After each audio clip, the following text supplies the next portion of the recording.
चीन के रक्षा मंत्री ने बड़ा बयान दिया कि अमेरिका का 240 वर्षों का इतिहास है। इसमें सिर्फ 16 साल ही बिना युद्ध के अमेरिका रहा है। विश्व अस्थिरता का मुख्य कारण ही अमेरिका है।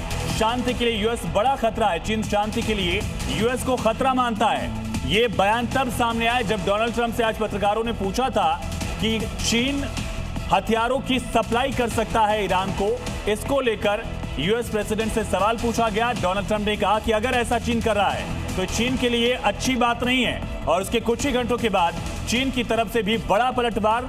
ग्लोबल पीस के लिए एक बहुत बड़ा खतरा है अमेरिका, ये कहा गया है। शंकर सर, इसे किस तरह से देखा जाए? क्या दोनों देशों में वार पलटवार का सिलसिला जारी? डोनाल्ड ट्रंप के बयान का पलटवार समझे चीन की तरफ से जो स्टेटमेंट सामने आया?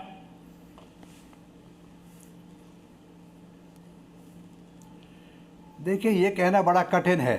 इस समय जो फैक्ट्स हमारे सामने हैं उन पर अगर बात करें तो हम लोग कुछ कर सकते हैं, लेकिन आगे जाके ट्रंप साहब क्या सोचते हैं, क्या करेंगे, उनका चीन के साथ किस तरह से रिलेशनशिप आगे चलता है, बहुत कठिन है। यहाँ तक कि ये भी सबको मालूम है कि अगले 1-2 महीने में शायद प्रेसिडेंट अमेरिका के चाइना भी जाने वाले हैं और वो चाइना के संग भी कुछ ना कुछ बातचीत करना चाहते हैं। तो ये तो बात एक ऐसी रह गई जिसके ऊपर कोई टिप्पणी अभी तक परमानेंटली नहीं रह सकती है, बदल सकती है। सिर्फ सवाल जिस समय ये उठ रहा है जो आपके पैनलिस्ट के साथ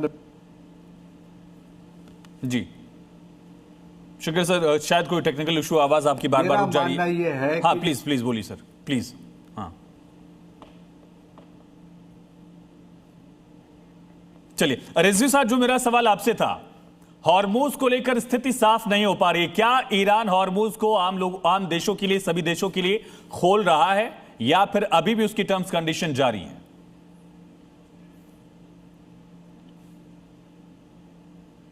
जी देखिए, इस वक्त जो स्टेट ऑफ हॉर्मुज है वो वार की कंडीशन में है, तो लिहाजा जो कंट्रोल्स होना चाहिए, जो ईरान स्मार्ट कंट्रोल कर रहा है, जो कंट्रोल होना चाहिए वो इस ईरान कर रहा है। और जैसा कि मैंने पहले बताया कि ना पहले हॉर्मुज बंद था ना आगे बंद होगा। हाँ, कुछ नीति चेंज होगी और जिस वजह से अमेरिका ने अटैक किया है और नुकसान किया है, मुमकिन हो इस तरह की कोई भरपाई वहां से हो। लेकिन अहम सवाल यह है कि जो आजाद आना जाना लगा हुआ था अमेरिका का और दूसरे ऐसे थे, और जैसा कि चाइना का बयान आया है, भाई सबसे बड़ा जो गुंडा है इस वक्त तो अमेरिका है, जो आर्म्स डील करता है। पूरी इकोनॉमी उसके आर्म्स और वेपन्स पे चलती है ना सर। आप ये देखिए कि जैसा कि उन्होंने बयान दिया, वाकई हम लोग पास्ट चलो 240 साल ना देखे, हम पास 40, 50, 60 साल देख ले या सेकेंड वर्ल्ड वॉर के बाद की स्थिति देख ले कि अमेरिका के पास एटम बम है तो उसने क्या उसका इस्तेमाल कैसे किया? हिरोशिमा नागासाकी पे नहीं गिराया उसने। उसके बाद वियतनाम वार, इराक वार, अफगानिस्तान वार, लीबिया में, सीरिया में क्या किया?